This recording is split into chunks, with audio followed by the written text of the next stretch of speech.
Para muchos, sus viajes y su filosofía fueron una inspiración. Para otros, tuvo descuidos imperdonables y arriesgó su vida sin sentido hasta perderla. Te invitamos a conocer la historia de Christopher McCandless y a tratar de averiguar qué tendría que haber pasado para que terminara de otra manera. Conocer lugares poco accesibles en donde estuvieron no muchas personas y vivir en contacto con la naturaleza ha sido el sueño de muchos viajeros en todo el mundo. Para la mayoría, esto se queda en una fantasía. Otros, sin embargo, tratan de llevarlo adelante de diferentes maneras. Este fue el caso de Christopher McCandless, cuya historia se popularizó con la película Into the Wild. Viajó durante 2 años por América del Norte. Realizó distintos trabajos temporarios y luego comenzó su gran expedición en Alaska, alejado de cualquier persona. Anticipamos el final. Después de 113 días sin contacto con seres humanos, McCandless falleció. ¿Qué fue lo que falló en su plan? Para comprender mejor cómo se llegó hasta allí, retrocedamos un poco. En 1990, con 22 años, McCandless se graduó en la universidad. Obtuvo buenas calificaciones y tenía recursos económicos para seguir estudiando, ya que su familia estaba en una buena posición. Sin embargo, donó los $24,000 que tenía como ahorro a una fundación benéfica, sin que se enteraran sus padres. A partir de allí, dejó Atlanta, donde había estudiado, y comenzó a viajar. Lo hizo a bordo de su viejo automóvil, un Datsun amarillo. El recorrido incluyó lugares muy dispares. Como se puede ver, fue desde la costa este, en Annandale, donde pasó su infancia, hacia el oeste. Estuvo en varios lugares de Arizona y California, en distintas oportunidades. También pasó varias veces por Carthage, un pequeño poblado de Dakota del Sur. Cruzó brevemente la frontera con México y luego regresó a California y pasó por el estado de Colorado. Todo esto le llevó 2 años, hasta que llegó a Fairbanks, Alaska, para emprender su viaje más ansiado. Durante esos 2 años tuvo distintas actividades. Trabajó en el campo y también en un local de comidas rápidas. Para trasladarse, luego de que su viejo auto se averiara, se infiltró en trenes e hizo dedo en la ruta. Muchas personas estuvieron con McCandless durante ese tiempo. En realidad no lo conocieron así, ya que se había cambiado el nombre a Alexander Supertramp.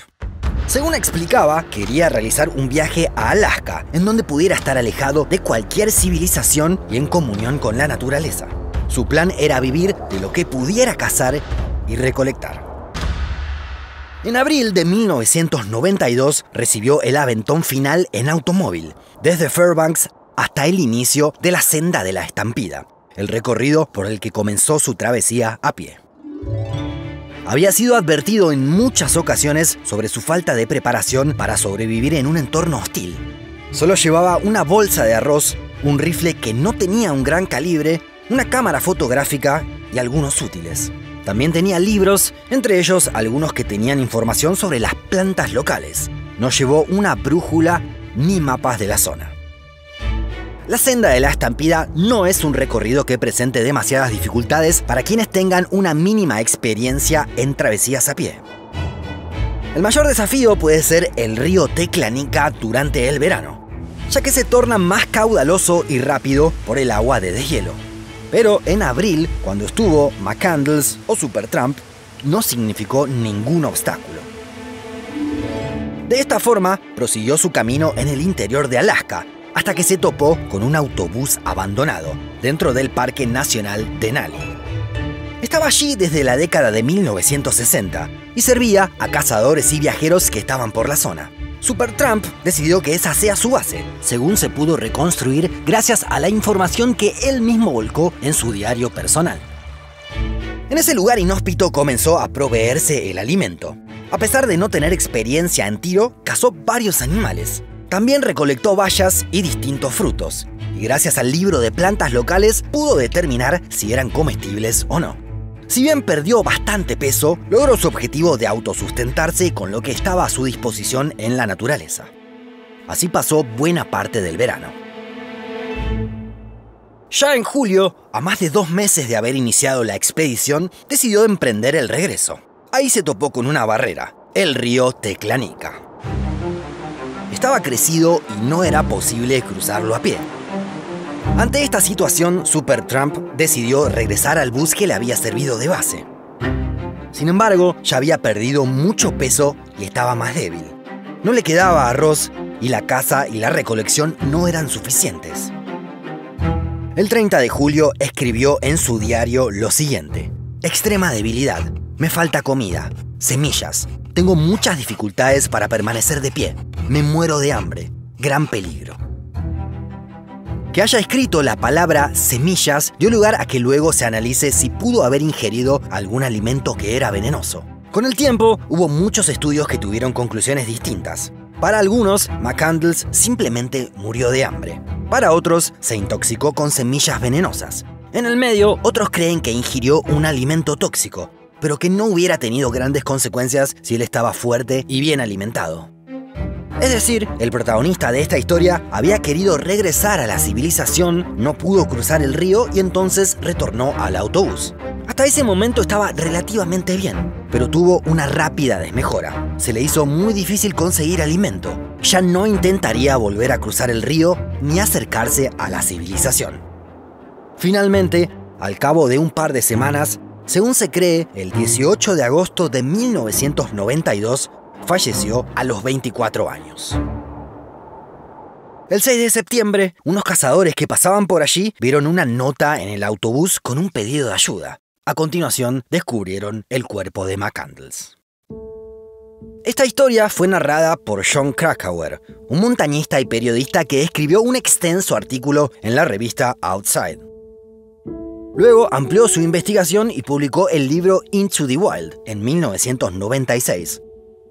11 años después, la historia sería llevada al cine, con una película dirigida por Sean Penn y protagonizada por Emile Hirsch.